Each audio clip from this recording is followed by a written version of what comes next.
Salut à tous, c'est Pangdash, bienvenue sur cette vidéo qui aujourd'hui va parler d'énéagramme et un élément qui peut-être peut nous perturber pas mal quand on étudie les énéagrammes et même depuis plusieurs années, c'est le fait de se typer et de s'auto-valider dans ce que l'on se type. Je pense que c'est un des plus gros biais qu'on peut avoir en énéagramme, encore plus quand c'est des profs, des experts qui commencent à vous typer et à vous dire ah bah ouais non clairement tu fais ça. Pensez bien, aussi expert qu'une personne soit, à partir du moment où il ne connaît pas profondément vos motivations, il observe la plupart du temps vos comportements. Et c'est assez intéressant de voir, d'écouter beaucoup de personnes qui nous expriment l'idée de ah ouais mais moi je fais du ça, ok cool. Qu'est-ce qui te fait dire ça? Ah ben plein de gens m'ont dit, d'accord? Notamment des gens super avancés dans les énéagrammes. Génial. Et toi, tu ressens quoi? Et en posant simplement des questions, on se rend complètement compte que parfois même le centre qui a été proposé, c'est-à-dire physique, instinctif, émotionnel ou mental, il n'est pas juste. En quelques questions, à travers la sémantique, à travers les comportements, à travers les questions motivationnelles, on s'aperçoit que le centre proposé par tous ces gens-là n'est pas juste. Et c'est là où ce qui est encore plus intéressant, c'est de poser encore plus de questions et de voir à quel point les points clés, les éléments clés qui sont proposés dans l'énéagramme sont répétés de façon quasi automatique et dire bah si ce point-là check, ce point-là check, ce point-là check, donc je suis ça. Et je vais plus loin parce que je vois même des personnes que je connais qui se sont typées pendant un moment ou qu'on a typé. Et ce qui est intéressant, c'est que ils veulent tellement valider ce qu'on vient de leur proposer, leur donner ou ce qu'ils viennent de trouver, qu'ils vont tout pouvoir expliquer au travers du prisme et des éléments clés, des bullet points du type qui leur correspond. Et ce qui est intéressant, c'est qu'à ce moment-là, ils deviennent complètement aveugles au fait qu'il y ait d'autres choses et que peut-être c'est pas du tout, mais alors du tout ça, leur énéatype.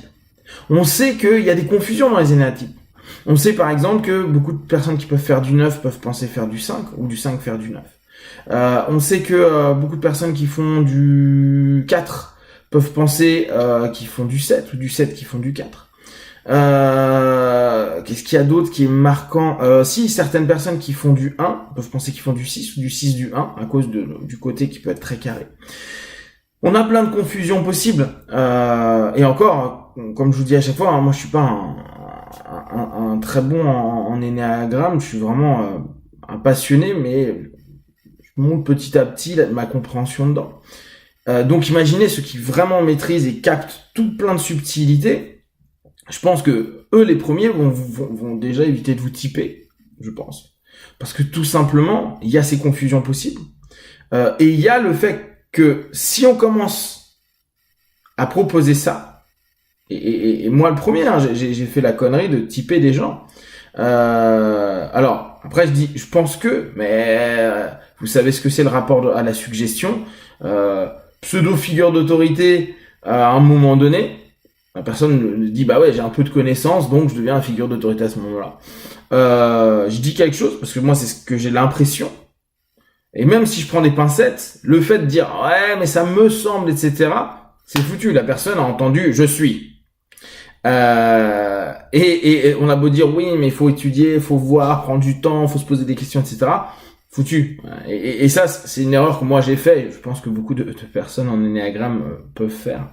Et j'ai vu vraiment des réactions d'adhésion complètes à ce niveau-là. Là, je suis en train de penser à un truc pendant que je vous dis ça. Je me dis, bah peut-être que je peux faire une expérience, mais c'est pas sympa. L'expérience serait, bah, proposer aux gens des types qui se rapprochent de leur type, hein, les types de confusion, et voir, à partir du moment où il y a de l'intérêt pour l'énéagramme, l'étude de ce système-là, voir si les gens s'auto-réalisent dans le type proposé. Parce que là, je peux pas vous le donner dans cette notion-là. Moi, c'est plus de l'observation sur ce que j'ai déjà pu voir. beaucoup de personnes veulent s'auto-réaliser, s'auto-valider. Je me souviens de personnes qui avaient hyper mal pris que le type qui s'était vendu pendant des mois, peut-être même des années, ne soit pas le type réel. Parce que si on reprend un petit peu d'Ils, il y a un moment ou un autre, quand on commence à répondre à des critères, quand notre masque nous semble être notre être, on touche à ce qui pourrait ressembler à notre identité. En tout cas, sur la pyramide de 10, on est quand même assez haut. Parce que il y a peut-être des valeurs qu'on a développées au travers de cette notion-là. Pire encore, et ça, je crois que moi, c'est un des trucs qui m'agace un petit peu dans les énéagrammes, c'est que si on lit différents auteurs, différentes façons de fonctionner, on voit que il y a une notion d'intégration, de désintégration. Et si on regarde le même process que je vous propose là, c'est-à-dire on s'auto-valide les éléments, on va assez rapidement pouvoir se dire, easy, mec, pour s'intégrer, il suffit de voir comme ça, faire comme ça, percevoir comme ça. Et vu qu'en plus, il y a des personnes qui ont super bien décrit les niveaux d'intégration, il suffit de te faire la suggestion que tu es à ce niveau-là avec les différents, entre guillemets, symptômes qui donnent, et tu l'auto-valides. Pensez bien, on a cette capacité très simple de s'auto-suggérer, bien sûr, et d'halluciner, c'est-à-dire de créer une fausse réalité, une distorsion de notre propre réalité, pour ne voir que la chose qui nous intéresse. En faisant du 8, je le connais bien, c'est le déni. Il y a un gros truc de déni d'une réalité, dire non mais c'est ça c'est la vérité. Et ça c'est assez cool, parce qu'on s'auto-valide. Néanmoins, alors là ce qui me vient c'est de dire, tant que ça fait plaisir aux gens, à la limite, why not? Tout dépend de la quête que vous cherchez au travers de votre énéatype, de votre cheminement perso. Si vous cherchez plus vers une réellement qui je suis et mieux vous comprendre, là il y a une vraie illusion à un moment donné. Ouais c'est bon là en fait je sens que je suis intégré. Et en fait on l'observe comportementalement, puis après on tente de capter les motivations derrière ce comportement et on s'aperçoit que c'est juste il s'est vendu de la flûte à fond et qu'il est aussi intégré que moi quoi. C'est-à-dire c'est pas gagné. Et c'est là où l'énéagramme peut vraiment devenir un problème, mais on pourrait même l'avoir au niveau de la PNL, on va dire de manière générale, de PNL hypnose, des VAC. Vous savez, les canaux de communication visuelle, auditive, kinesthésique. La personne qui se dit non mais moi je suis ça, elle peut à ce moment-là se dire non mais je filtre le monde de cette façon-là. Et quand on écoute leur sémantique en PNL pas mal, qu'on observe, qu'on pose des questions, qu'on tente d'aller voir les schémas un peu plus profonds, au travers de ces vagues, on s'aperçoit, et même, moi c'est vrai que je les utilise plus beaucoup, mais tout ce qui est les clés visuelles, on s'aperçoit que c'est pas du tout la réalité. Les gens vont dire je suis ça. En fait, qu'ils ne le sont pas. Alors après, il y a des moments où on est très proche. Moi, par exemple, je vais être auditif, mais j'ai un côté kinesthésique qui est très important aussi. Donc on peut clairement se confusionner.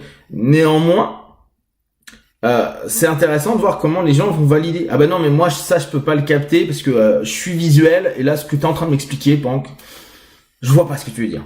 Et en réalité, ils vont plutôt dire, ce que tu es en train d'expliquer, j'entends pas du tout la même chose, ça me parle pas du tout, ça me parle pas du tout. Et à ce moment-là, tu dis, mais attends, tu m'utilises une phrase qui est très auditive et tu me dis que tu vois pas. Pose-toi la question, qu'est-ce qui est la source de ça? Et on peut vraiment s'auto-valider. Je suis visuel, donc je peux pas. Je suis auditif, je peux pas. Donc je fais du 5, du 6, du 9, je peux ou je peux pas. Oui, mais c'est normal parce que je suis. Et là aussi, ce côté-là de s'auto-valider, c'est aussi dire, ah ouais, mais désolé mon pote, je fais du tel énéatype, je fais du 8, donc je suis un connard binaire. Et je peux rien y faire. Ouais, non, bon, c'est vrai, je peux pas y faire grand chose. Néanmoins, vous voyez comment on peut s'auto-valider, se dire, ouais, pauvre petit moi, puis de toute façon, ça fait partie de moi. Et à ce moment-là, ça a été validé en amont par des générations et des générations.